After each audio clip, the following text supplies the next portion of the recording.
안녕하십니까. 호크로 투자하는 쇼키인 부동산입니다. 여러분의 인생을 바꿀 정보가 모두 나왔다. 시작해 보겠습니다. 영상 전에 구독과 알람 설정 부탁드립니다. 오늘 내용 정말로 중요합니다. 자, 쇼킹 부동산은요, 작년부터 이사를 적극 권해드렸어요. 이사를 가야 청약에서 좋은 기회를 잡을 수 있다고요. 자, 이제 여러분들도 청약 제도에 대해서 대부분 다 알고 계시죠?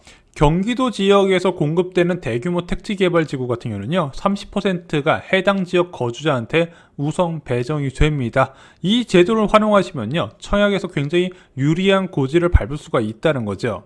자, 이게 어떤 차이가 있냐? 예를 들어 볼게요. 자, 하남 교산지구가 33,000호 규모로 계획되어 있는데 이 중에서 분양 물량이 한 2만호 정도 나오는 것으로 알려져 있습니다. 자, 그런데 하남 2년 거주자한테 30% 빠지니까 6,000호가 공급되고요. 기타 지역 수도권 전체에서 14,000호를 지원할 수 있죠. 자, 그런데 이 14,000호 지원할 수 있는 대상자가 얼마나 많냐? 서울시, 경기도, 인천은 포함도 안 시켰어요. 2,200만 명이 넘죠. 자, 그런데 하남의 인구 얼마나 되죠?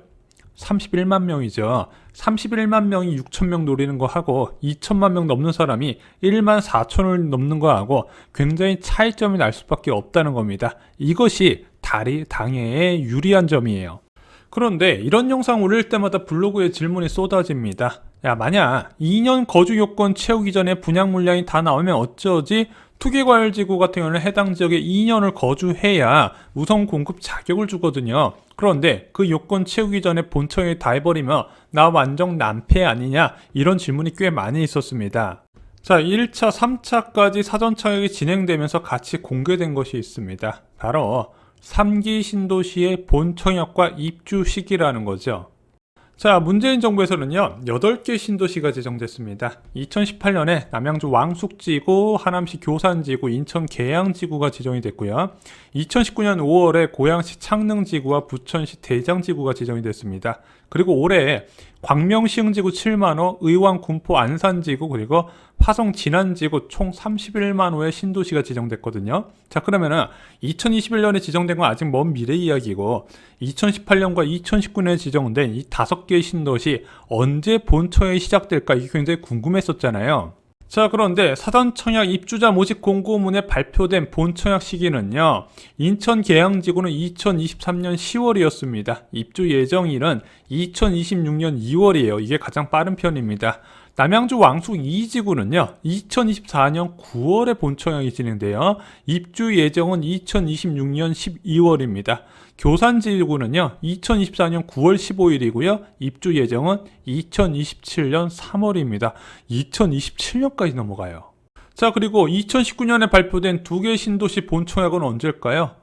창릉 신도시와 대장 신도시 모두 다 발표가 안 됐습니다. 이번에 4차 사전 청약 때문에 어느 정도 윤곽이 나올 건데 저는 개인적으로 2024년 12월이나 또는 2025년이 될 것으로 보여진다는 거죠. 2028년에 지정된 것보다 빠를 것 같지가 않아요. 자, 지금까지 말씀드린 건 공공 분양이고요. 민간 분양은 더욱 늦습니다. 왜냐?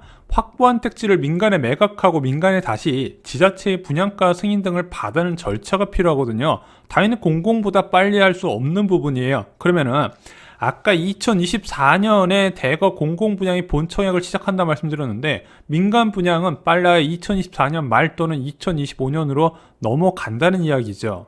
자, 그러면은 1차부터 3차 사전청약까지 진행된 걸로 언제까지 이사해야 좋은 기회를 잡을까 눈에 딱 보이는 겁니다. 바로 2022년 말까지는 기회가 충분히 있을 겁니다. 야, 그런데 본청약 2024년 9월부터 시작하는 곳이 많이 있던데, 야, 2022년 말이면 너무 늦지 않을까? 왜? 본청약 2024년 말 정도 되어야 투기과열지구는 당해 거주 자격을 얻을 수가 있는데 너무 늦잖아. 좀 애매하지 않나? 그런데 제가 블로그 답변에도 많이 말씀드린 게 있어요. 신도시 분양은요, 한날 한시 한꺼번에 쏟아지는 게 아니라 1년에서 2년에 걸쳐 나눠서 분양을 진행하게 됩니다. 그래서 내가 꼭 2024년 말까지 이사를 해야 기회를 다 잡을 수 있는 게 아니라 본청약은 2024년부터 2025년, 2026년까지 계속해서 나눠서 진행된다는 거죠. 왜? 대규모 택지니까요. 자, 지금 검단지구나 송도 또는 뭐 파주 운정 3지구 한꺼번에 분양 안 하죠. 수요가 있음에도 불구하고 나눠서 쪼개서 공급한다는 겁니다. 자, 하지만 사전 청약이 쏟아지기 때문에 가급적 내년 상반기에 이사하시는 것을 추천드립니다. 하반기로 넘어가면은요, 공공 분양은 못 잡을 가능성이 있어요. 그리고 3기 신도시 민간 사전 청약이 내년 하반기부터 예정되어 있거든요. 그래서 올해하고 내년 1분기까지는 2기 신도시에서 민간 사전 청약이 진행되고, 내년 2분기 정도에서는 아마 민간 주거복지 로드맵에 2017년 지정된 소규모 택지 위주로 민간 청약이 진행될 겁니다. 그럼 3기 신도시는 내년 하반기부터 본격적으로 나올 건데, 그러려면은 내년 하반기 중에는 이사를 하셔야 이 기회들을 잡을 수가 있다는 거죠. 참고로 과천지구는 언제일까요? 제가 볼 땐 여기도 절대 안 빠를 것 같습니다. 왜냐면 이번에 과천 주암지구 공공분양이 나왔는데 2024년 10월 본청약이고요. 입주 예정 시기가 2027년 6월이에요. 그러면 실제 본청약은 2025년으로 가야 된다 봐야 되거든요. 그러면은 과천지구 이제 규모 확정됐어요. 왜냐면은 과천청사 4,300호를 대체 부지를 과천지구 7,000호 규모를 11만호로 늘리는 대체 계획을 발표했거든요. 그럼 이제 지구 단위 계획 수립 들어가요. 그러면 아직도 깜깜 멀었다는 거죠. 지금 이사하셔도 기회 충분히 잡을 수가 있습니다. 자, 그럼 어디로 이사하는 게 좋을까요?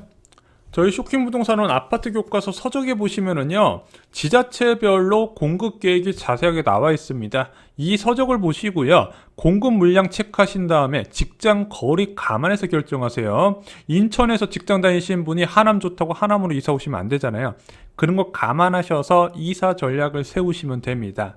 자, 물론 당해 지역 자격이요, 도깨비 방망이는 아니에요. 2020년 7월에 공급됐던 과천 지역의 민간 분야 청약 커트라인을 까봤더니, 자, 대부분 69점 이상의 만점 커트라인이 나왔는데, 당해 지역은요 64점, 67점 이런 식으로 나왔어요. 생각보다 낮지 않았다는 거죠. 하남시에 공급된 재개발 아파트 분양 결과도 똑같습니다. 자, 50점대 정도는 나왔어요. 전용 59제곱미터 타입, 그리고 전용 84제곱미터는 65점까지 올라갔다는 거죠. 그래서 중도금 대출 가능한 아파트의 중형 면적은요 60점대 수준의 커트라인이 필요하다는 거 잊으시면 안 돼요. 자, 그런데 이들 지역은 워낙 가뭄에 콩나듯이 공급됐잖아요. 신도시에서 분양 물량이 나오는 것과 어쩌다 한 번씩 소규모 단지에서 분양하는 것은 다르거든요. 그래서 저는요, 너무 쫄지 마시고요, 선호도 높은 84 타입만 피하셔도 기회는 많아지실 거예요. 한마디로 84 타입의 A 판상형 타입만 피하셔도요, 기회는 훨씬 늘어난다는 거죠. 다른 지역에 거주하셨으면 꿈도 못 꿀 커트라인이 의외로 당첨 가능한데 적어도 50점대는 되셔야 된다는 거예요. 그리고 특히 당해 자격은요, 특별공급 대상자한테 더욱더 넓어지게 돼 있거든요. 특히 과천 지역 유명하죠. 신혼부부 특별공급 경쟁률 뭐 2대1, 3대1, 4대1 이런 식으로 나오니까 넣으면 거의 붙는 수준이 된단 말입니다. 그리고 소형면적, 내가 특별공급 대상자 아니어도 소형면적에서 기회 많이 잡을 수 있고요. 신호희망타운 같은 경우는 거의 당첨 보장 수준이에요. 그러다 보니까 내가 지금 분명히 청약 여건 여러 번 넣으신 분들 중에서 자포자기 하신 분이 있는데, 이런 이사 전략도 이제 한번 고민하실 때가 됐다는 거죠. 자, 내년 하반기부터요, 계약갱신 청구권을 사용한 세입자들의 만기가 본격적으로 다가옵니다. 아마 그것 때문에 고민 많으신 분들 많을 거예요. 자, 그런데 이런 전세 만기 시기에 좀 기회를 잡으실 필요가 있다. 저는 개인적으로 이렇게 생각을 하고 있어요. 그래서 자녀가 학교를 다니지 않는 미취학 상태라면요, 이사 전략 일단 한번 적극적으로 생각해 보시는 게 좋습니다. 그래서 지금 저도 옛날부터 느낀 거지만 하남이나 과천 지역에 이런 지역으로 청약을 위해서 이사하신 분들 다 결과가 좋았어요. 계속 있다 보면 복이 온다는 거죠. 그래서 여러분들 한 가지만 좀 고민을 해보시기 바랍니다. 내가 전세 만기가 다가올 때 이번에 계약을 연장하면 나한테 청약에 있어서 어떤 장점이 있는지 한번 체크를 해보셔야 된다는 거죠. 지금은 그럴 시기입니다. 그것이 굉장히 큰 결과 차이를 만들어낼 거예요. 그리고 저희 블로그 자료실을 운영하는 거 다 아시죠? 여기 청약 정보 저희가 올려드리고 있습니다. 그래서 입주자 모집 공고문뿐만 아니라 청약 관련된 정보도 같이 정리를 드려서 올려드리고 있습니다. 자, 그런데 이제 앞으로 청약 시장이 많이 바뀔 상황이 펼쳐져요. 지속적으로 금리 인상도 되고 본격적으로 공급 과잉 시기에 들어갔기 때문이죠. 이럴 때일수록 옥석 가리기가 필요합니다. 저희 쇼킹부동산 블로그 자료실에서는요, 여러분들이 청약할 가치가 있는 분양 공고만 올려드립니다. 앞으로 시작될 공급 과잉 시기에 현명하게 청약하시기 바랍니다. 이상 오늘 영상 마치겠습니다. 좋아요, 구독 부탁드리고요. 주변 분들께 이 영상 공유해 주시면요. 그분의 청약 전략을 바꾸는데 정말로 큰 도움이 될 겁니다. 감사합니다.